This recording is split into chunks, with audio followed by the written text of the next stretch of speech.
Ouais, non, bien C'est sûr. du développé couché, puis c'est parti. Allez, Salut, salut. ça va? Très bien. Est-ce que tu pourrais te présenter? Alors, je m'appelle Grégoire Jacques, j'ai 25 ans, je suis numéro 53 français, et actuellement à la 333e place mondiale. Super. Et tu joues dans quel club? Je joue au Stade Toulousain depuis cette année. Top. Voilà.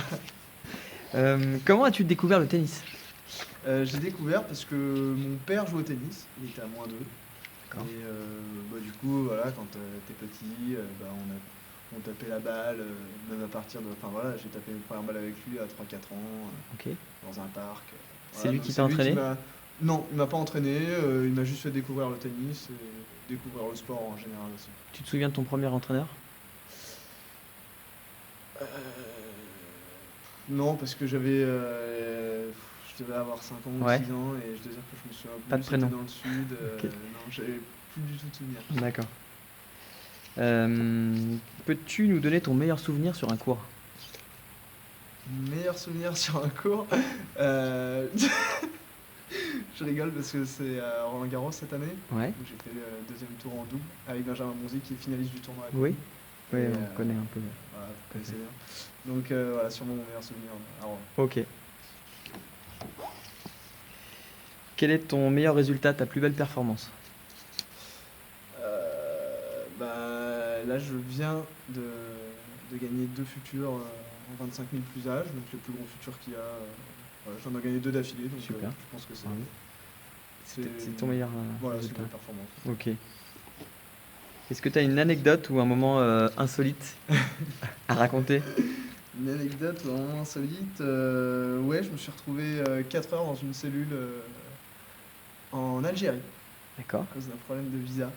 Et en fait, une histoire de visa, plusieurs rentrées. Et en fait, j'y suis allé 2 fois. Et la deuxième fois, je me suis fait accueillir comme il faut, quoi. D'accord. Je suis arrivé et mon visa était plus valable. Donc ils m'ont pris pour un taré. Et du coup, ils m'ont mis dans une cellule de 2 mètres carrés avec 4 flics. Sympa. Et je suis resté 4 heures et finalement j'ai eu un gros coup de bol parce que la semaine d'avant j'avais fait une finale en Algérie et il y avait l'ambassadeur de France en Algérie qui était venu et qui m'avait laissé sa carte. D'accord. Mais un gros coup de bol et du coup j'ai ressorti la carte du fond de mon portefeuille. J'ai appelé l'ambassade et finalement 4 heures plus tard Tu j'ai t'en pu es bien sortir. J'ai pu jouer mon tournoi en Algérie. Ok. À quel âge as-tu voulu être professionnel? Assez tard Enfin, on joue, on va dire que c'est une progression assez longue, hein. Le tennis, nous, on joue en compétition depuis qu'on a 10 ans, donc c'est très long. Moi, j'ai fait des études, donc quand j'étais dans mes études, j'y pensais à moitié, mais voilà, j'ai fait mon bac S, j'ai fait STAPS, et puis après, vers 20 ans, quand malheureusement en France, c'est très dur de concilier études Mm.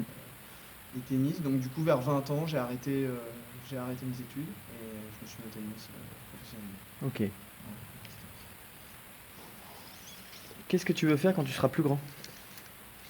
Alors, je passe mon DE actuellement.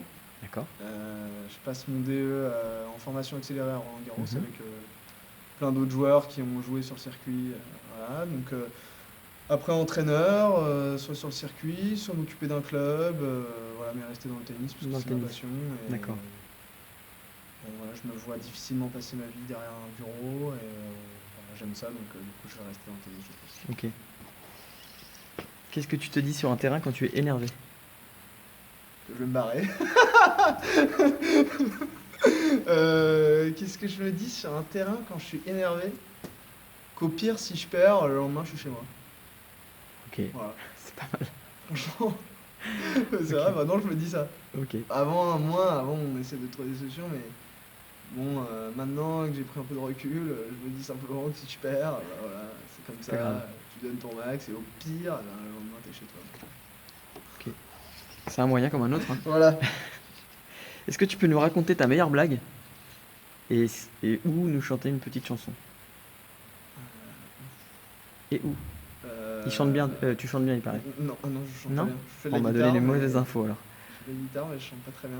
On n'a pas de guitare. Putain. On a eu une Blague. très belle Alors blague moi, je suis hier. pas très blague, arrêtez. J'aime bien discuter, dire Ouais. des conneries, mais D'accord. blague arrêtée comme Ouais, ça. comme ça. Si, il y en avait une, il y en avait une de Coluche qui m'avait fait marrer. Mais je me souviens, c'est marrant parce que c'était quand j'avais 14-15 ans. Et j'avais l'impression d'être intelligent parce que j'avais compris la blague. Ah, ok. Alors que c'était un truc complètement con.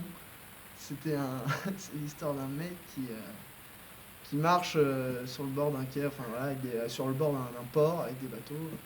Puis à un moment, il y a un mec donc le mec se balade et puis il voit sur un gros paquebot un mec qui sort la tête du hublot pour regarder dehors. Et il lui dit attention monsieur, attention.